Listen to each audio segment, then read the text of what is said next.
For 2,000 years, the world has tried to understand what transformed the ordinary soldier into the unstoppable Roman legionary.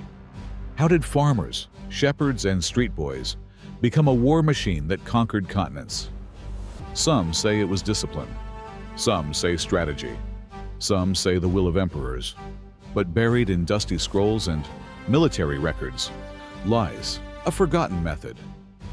A psychological and physical ritual so harsh, so precise, that the world's toughest modern warriors still use versions of it today.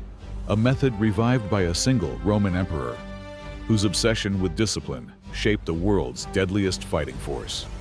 Today, we uncover the Roman emperor's secret training method, Navy SEALs still used today. The emperor who reforged an empire.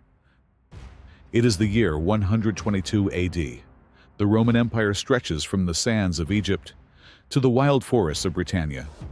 But beneath this vast power, Emperor Hadrian senses decay. When he visits the frontiers, he is horrified. Legionaries, once feared like iron giants, have grown comfortable, portly, slow, undisciplined.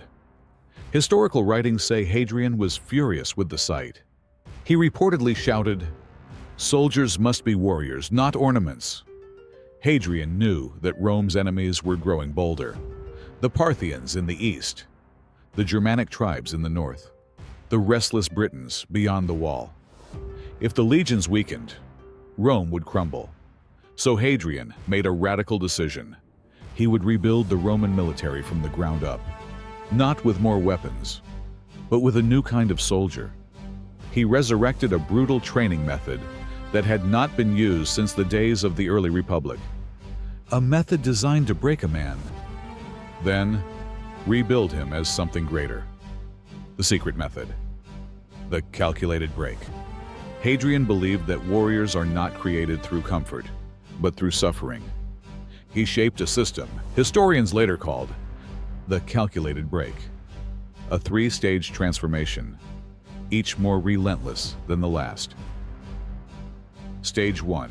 Isolation. Recruits were separated from the main legion groups. They slept without tents. They trained without full rations. They drilled without rest. They were denied the comfort of companionship because Hadrian believed a man who conquers loneliness conquers fear. No cheering, no guidance, only cold, hunger, and their own doubt. And this is exactly what modern special forces do. Navy SEAL candidates experience psychological tests that isolate them from the group, forcing them to confront their own minds before they confront the enemy. Stage 2. Controlled chaos. Roman instructors attacked their own recruits without warning. Night alarms, forced marches after only minutes of sleep, simulated raids, endless sprint drills. Weapons practice until muscles tremble. Hadrian wanted unpredictability. He wanted chaos to feel normal. Because a soldier who expects nothing is prepared for everything. This method is reflected almost perfectly in Hell Week, where SEALs face random missions, constant cold water exposure, unpredictable punishments, zero sleep, and non-stop psychological pressure. The Romans invented it. Modern special forces refined it. Stage 3. Reforging through purpose.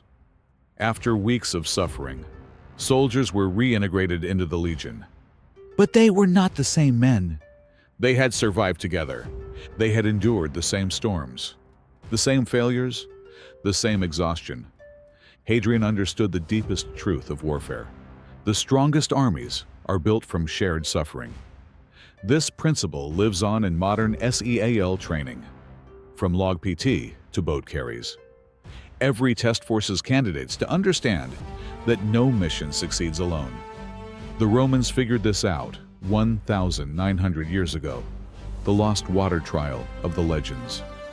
But the most fascinating part of Hadrian's method lies in a ritual almost forgotten by history. A ritual called Aqua Tenebrae, the trial of dark waters. Recruits were taken to a river at night, cold, silent, pitch black. They were ordered to cross. In full armor, the point was not to swim with ease, The point was to confront terror, because water kills confidence faster than any battlefield.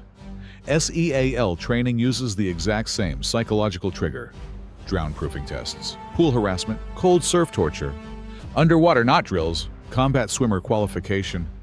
The fear response is identical. The Romans used the darkness of rivers to force soldiers into panic and teach them to master it. Just like Navy SEALs, the Romans learned one rule: a warrior who controls fear in water can control fear anywhere. A day in the life of a Hadrian-trained soldier.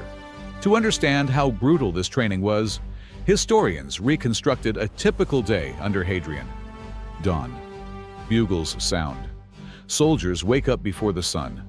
They sprint 1 mile in full armor. No excuses, no delays. Morning drills. Sword training with wooden gladi, heavier than steel. Shield drills with 10 to 12 kilogram scutum shields. Formation drills under the rising sun. Their hands blister, their arms shake, their backs burn. Instructors scream, "Fight heavier! Fight harder! Fight through pain!" Midday. Fatigue training. Under the harshest heat, soldiers practice holding formations for hours. Sweat pours, legs tremble, but no one breaks rank. This is the Roman version of modern muscle failure drills used in SEAL training.